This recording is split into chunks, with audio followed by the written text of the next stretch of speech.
Right, hi there guys, this is Stephen. This is the first of my terrain reviews. This is for a local terrain producer in Kent. Goes by the name of Dad's Armoury. They do, amongst other things, wargaming scenery.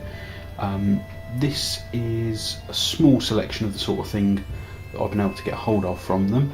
As you can see, for scale purposes, we've got 3 Circle of Orbrus models in there. We've got Nuala over there, so it's a small 30mm base. We've got a Tharna Ravage Chieftain 40mm base and a Warpwolf Stalker 50mm base. Principally, our gaming club was looking for some area terrain, some like scatter terrain. It had a bit more of a Celtic-y Circle of Orbrus style feel to it. So I had a look into this, had a chat with one of our local suppliers, managed to get hold of these. Now these are all quite dense polystyrene. Nice texture to them, nicely painted.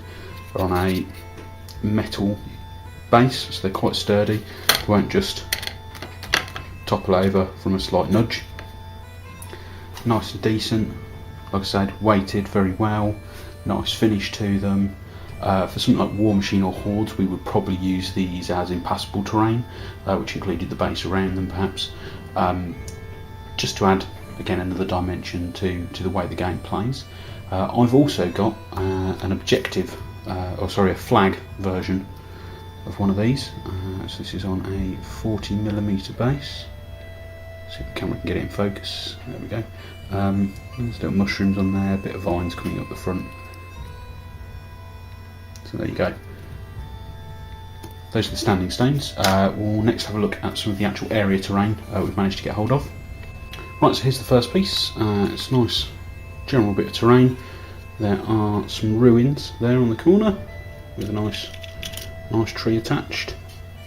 There's a nice little statue and a bit of static-y grass sort of shrub there.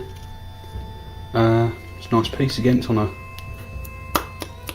very solid base. Won't bend, stay in place. And again, for size comparison, if I bring in the Warpwolf Stalker again, there you go. So it's a nice size. So we're putting him on. Right, so this is the next piece, almost like a mini Stonehenge.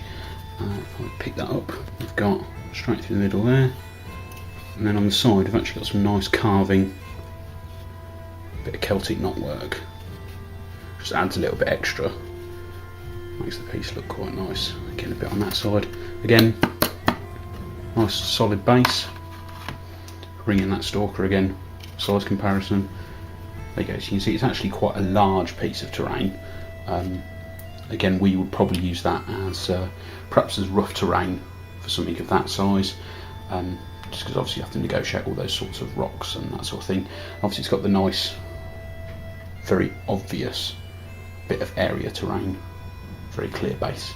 Right, so this is the third and final piece. Again, got a nice sturdy base to it, nice texturing on there. Almost like a little skull table there in the centre, perhaps some sort of sacrificial altar that could work for games, along with the 2 sort of stones on the side. Right, so that's all the scenery we've managed to get hold of at the moment. What I will do is I will drop a link to the Dad's Armoury in the description of the video. It's very nice scenery, very reasonably priced, especially if you're not the sort of person who makes your own scenery. It's very nice to add any sort of table really, like a Celtic-y, something like Circle Orbrus for War Machine and Hordes, Warhammer Fantasy. You can imagine that would work very well in a number of different tables, different armies. All in all, very good quality, very nice and very affordable. Right, so that's the end of my first scenery review. If this is the sort of thing you would like to see more of in the future, please drop me a comment below, like the video, subscribe to the channel, and we'll take it from there. This is Stephen, signing off.